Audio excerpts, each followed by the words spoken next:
अस्मद्गुरुपरमगुरून्यतिवरपूर्णो सयामुनं रामं पद्माक्षणाथषडजित्सेनेशरमारमापतीन् वन्दे वन्दे बृन्दावनचरं वल्लभीजनवल्लभं जयन्ती सम्भवं धाम वै जयन्ती विभूषणं श्रीमान् वेङ्कटनाथार्यः कवितार्केसरी वेदान्ताचार्यवर्यो मे सन्निधत्तां सदा हृदि कवितार्किकसिंहाय कल्याणगुणशालिने श्रीमते வெங்கடேஷாய வேதாந்த குரவே நமஹ.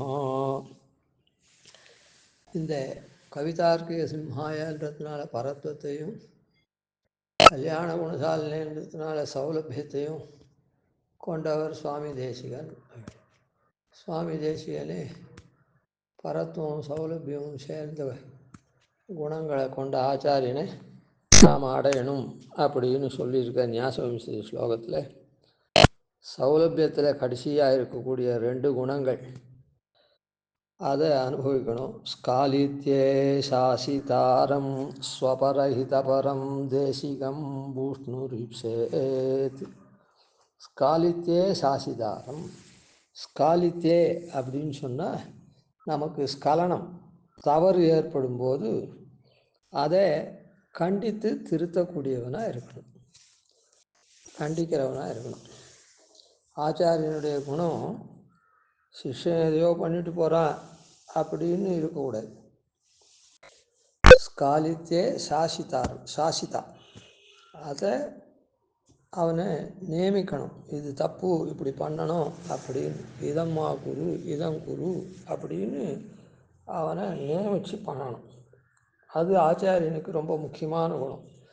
இந்த கண்டிக்கிறது சௌலபிய குணமா அப்படின்னு சொன்னால் ஆமாம். அதாவது அந்த கண்டிக்கிறதுன்றது அவனை திருத்தி பணிக்கொள்வது. இப்போ ராஜா இது பண்ணுறான், சிக்ஷை பண்ணுறான் அப்படின்னா, தப்பு பண்ணான்னா அவன் தண்டனை தரான். அப்போ அது சௌலபிய குணம் இல்லை. அப்போ சௌலபிய குணத்தில் அது சேராது.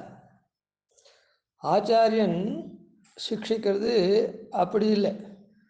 பயனன்னாகிலும் பாங்கலராகிலும் செயல் நன்னாக திருத்தி பணிகொள்வான். அதனால் இவன் சாசிதா அப்படின்னா நியமிக்க தான் நியமிக்கிறான். அதாவது கண்டித்து திருத்துறான். ஏதோ இப்படி பண்ணக்கூடாது, அப்படி பண்ணு அப்படின்னு சொல்லிட்டு போகக்கூடாது. நன்னா அதை திருந்தி பண்ணுற வரையில் சொல்லணும். அதுதான் இந்த இடத்துல சாசித்தாருமே தவிர அவனுக்கு தண்டனை கொடுக்கறது சாசித்தான்னு சொல்லலை. சாசித்திருத்துவத்தினால அவனுடைய நியமிக்கக்கூடிய தன்மையினால் அவனை தண்டனை கொடுத்து அவனை சுத்தனாக்கலை.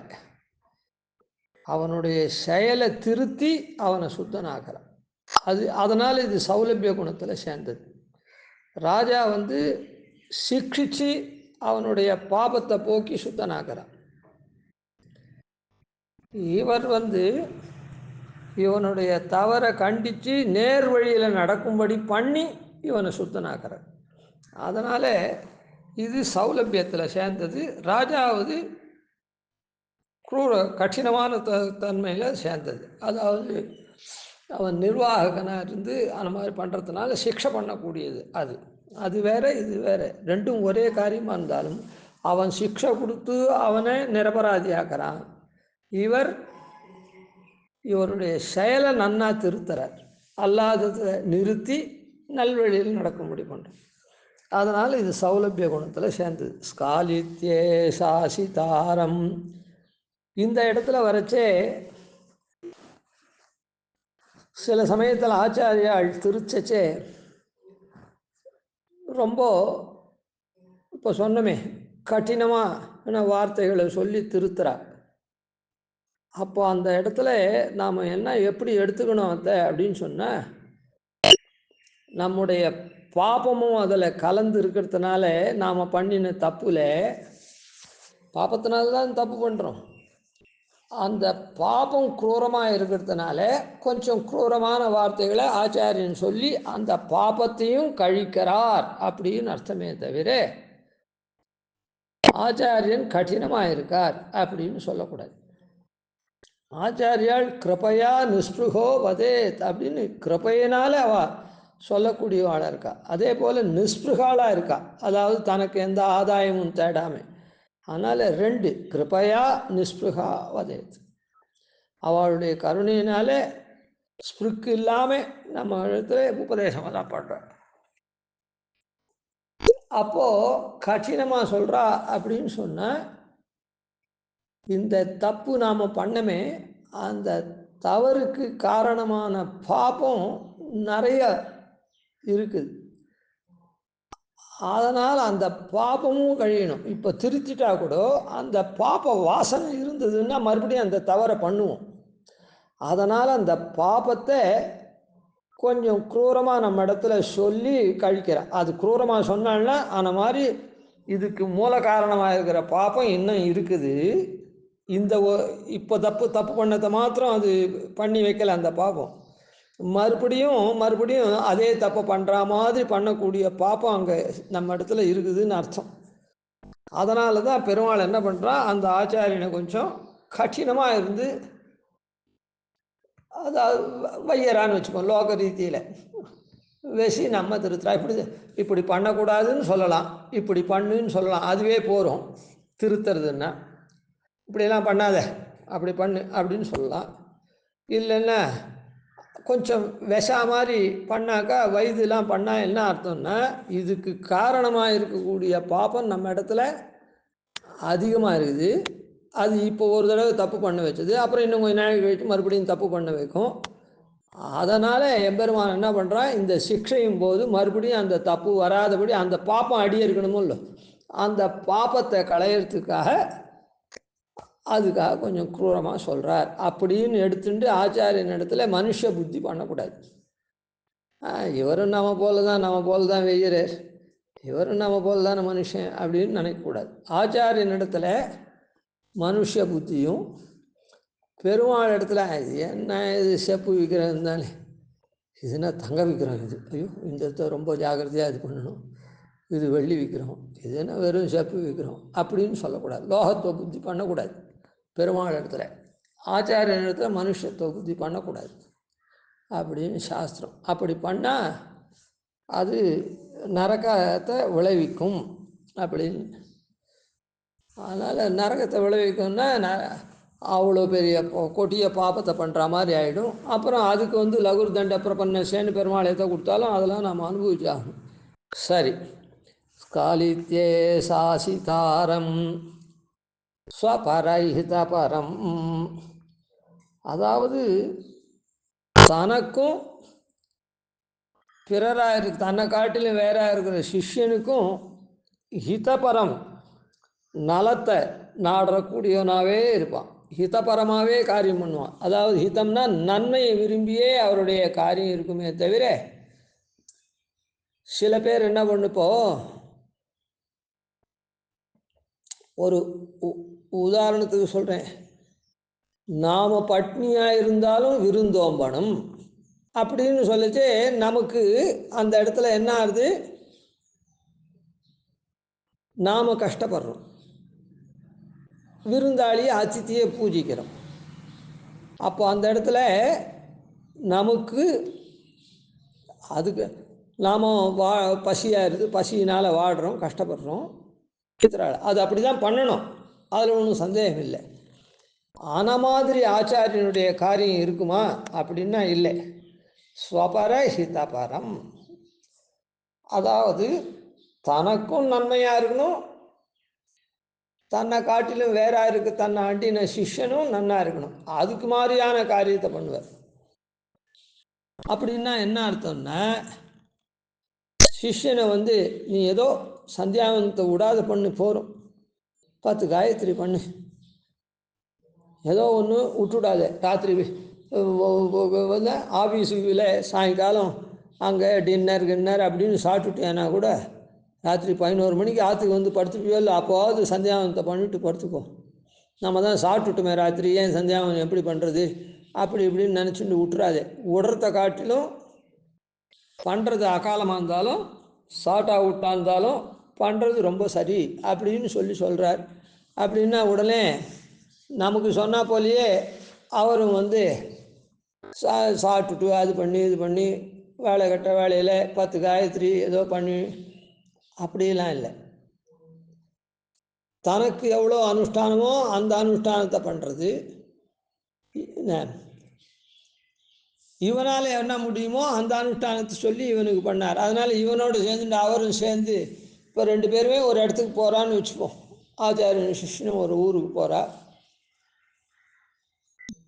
சிஷ்யன் வந்து மணி ஆகிடுத்துரா, 10 மணி ஆகிடுத்து, ஆச்சியும் சந்தியாவந்தம் பண்ணிட்டு ஒரு வா சாப்பிட்டுட்டு படுத்துக்கோ அப்படின்னு சொல்கிறாருன்னா உடனே இவரும் ஆச்சியும் சந்தியாவந்தம் பண்ணிட்டு அப்படி பண்ணுவாரா? இல்லை. இவர் பண்ண வேண்டிய படிக்கு அவகாசத்துக்கு தகுந்த மாதிரி அந்த சமயங்கள் எப்படி ஏற்படுறதோ அதுக்கு தகுந்த மாதிரி மேலே ஒன்றும் பிரயாணம் இருந்ததுன்னா வழியில் வந்து கால் பங்கு ஆச்சாரம் இருந்தால் போரும்னு சொல்கிறது. பிரயாணம் இல்லாத அன்றைக்கி படத்துக்கு போகிறார் அப்படின்னு சொன்னால் அப்போ வந்து என்ன அதுக்காக கால் பங்கு ஆச்சாரம்னு 10 காயத்ரி 28 காயத்ரி பண்ணிட்டு இல்லை 108 காயத்ரியை பண்ணிவிட்டு நன்னா இதெல்லாம் ஒரு உதாரணத்துக்காக சொல்கிறேன். அதனால் ஸ்வபார ஹிதாபாரம். அதே மாதிரி ஒன்றால் திருவாராயணம் பண்ண முடியலன்னா பரவாயில்ல, பெருமாளை வந்து ஏதோ கூர்மாதீன் திவ்யலோகம் அது இது சில ஸ்லோகங்கள்லாம் சொல்லி சேவிச்சுட்டு அப்படியே தளி அம்சம் பண்ணுற மாதிரி பண்ணிவிட்டு வட்டில் தீர்த்தம் வச்சு பண்ணிவிடு. முடிஞ்சால் திருமஞ்சனம் பண்ணுறது விசேஷம். இல்லைன்னா இப்படி பண்ணி முதல்ல திருவாராயணத்தை விடாத பண்ணு அப்படின்னா அதே திருவாராயணம் இவரும் பண்ணுறத பண்ண மாட்டார். இவர் வந்து நன்னா பூத்த சுத்தியெல்லாம் பண்ணி பெருமாளுக்கு சாங்கோபாங்கமாக எல்லாத்தையும் மானசீக ஆராதனம் தொடக்கமாக பண்ணி எல்லாம் பண்ணுவார். அதனால் ஸ்வபர ஹிதபரம் அப்படிப்பட்ட தேசிகம் ஆச்சாரியனே பெற வேண்டும் அப்படின்னு சொல்லிருக்கு. சரி, அதனால் இப்போ ஆச்சாரியனுடைய தன்மை என்ன அப்படின்னு சொன்னால் பரத்துவமும் இருக்குது, சௌலபியமும் இருக்குது. அப்படி இருந்தால் தான் ஒருத்தர் போய் அவளை அண்ட முடியும், அந்த பலனும் கிடைக்கும். அதனால் இந்த தனியனில் கவிதார்க்கிக சிம்மாய அப்படின்றதுனால பரத்வத்தையும் கல்யாண குணசாலினே அப்படின்றதுனால சௌலபியத்தையும் உடைய ஆச்சாரியனை சேவிக்கணும். எப்படிப்பட்ட ஆச்சாரியன் யார் அப்படின்னு சொல்லணுமோ இல்லை. கவிதார்க்கிக சிம்மாய கல்யாண குணசாலினே மேல் பாதத்தில் ஸ்ரீமதே வெங்கடேஷாயா, ஸ்ரீமதே வெங்கடேஷாயா. இப்போ இதெல்லாம் ஆச்சாரியனுக்கு இதுதானே, இந்த ஆச்சாரியனை எல்லாரும் அன்ற மாதிரி தான் இருக்குது. ஆனால் இந்த இடத்துல ஸ்ரீன்றது இந்த ஆச்சாரிய தன்மையே ஸ்ரீன்னு சொல்லப்படுறதுங்க. அது மது நித்திய யோகத்தினால சொல்லப்படுறது. ஸ்ரீமதேன்றது 4ஆம் வேற்றுமை, ஸ்ரீமதே நமஹான்றது இருக்கட்டும். அது ஏன் எப்படின்னா முன்னையே சொன்னோம், பின்னாளில் வரவாளுக்கும் தன்னுடைய கிரந்தங்கள் மூலமாக இவர் உபதேசத்தை பண்ணுறார். ஆனால் ஆச்சாரிய தன்மையை மற்றவாளுக்கும் எப்படி அர்ச்சாவதாரமாகப்பட்டது ஒரு ரிஷிக்கோ ஒரு தேவதைக்கோ தேவனுக்கோ பிரத்யக்ஷமாகி அருளினது மாத்திரம் இல்லை, அப்படியே அந்த உருவத்திலேயே அர்ச்சாமூர்த்தியாக எழுதி பின்னானார் வணங்கி அவள் பயன்பெற மாதிரி இருக்காளோ அதே மாதிரி ஆச்சாரியன் அந்நிய தினத்தில் அவதரிச்சுட்டு அவர் காலத்தில் இருந்த சிஷ்யாளுக்கு அனுகிரகத்தை பண்ணிட்டு போகிறது மாத்திரம் இல்லாமல் கிரந்தங்கள் மூலமாக பின்னால் வரவாளும் அந்த விஷயங்களை தெரிஞ்சுண்டு அவள் வந்து உபாய அனுஷ்டானங்கள்லாம் நல்ல ஆச்சாரியன் அடைஞ்சு உபாய அனுஷ்டானங்கள்லாம் பண்ணுறாளே அதுக்கு வழிவகுக்கக்கூடியவராக இருந்து அந்த ரீதியில் கிரந்தங்கள் மூலமாக நமக்கு என்றைக்கும் இவர் ஆச்சந்திராருக்கும் வரவாளுக்கும் இவர் ஆச்சாரியனாக இருக்கார். அதனால் ஸ்ரீமத்து இந்த ஆச்சாரியத்துவம் இருக்குதே, இது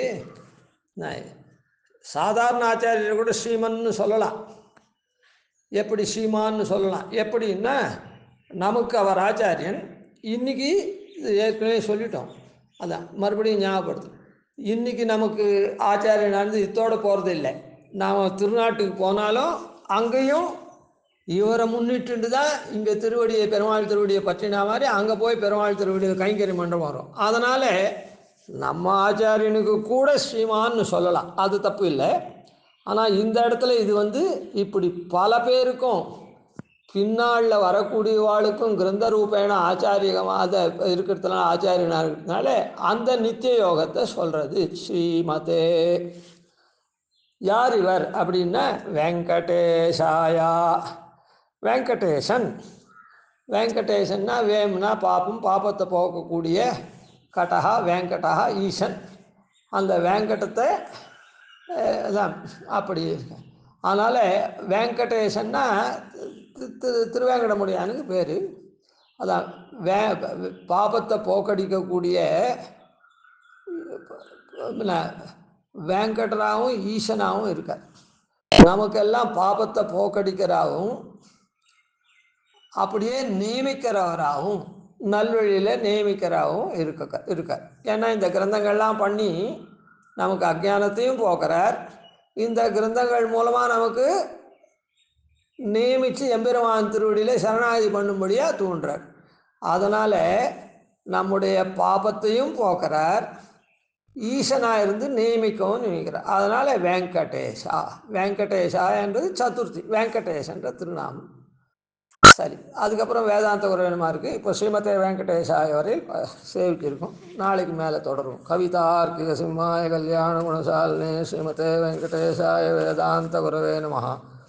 ஆதிவன்ஷடகோபாதீனதிவர்யான் பஜே நிஷம் ஸ்ரீரங்கபூர்வஷடதித்யதீசானபதாஸ்ரயம் ஸ்ரீவத்சவம்சதலகம் வந்தே ஸ்ரீகிருஷ்ணதேசிகம்.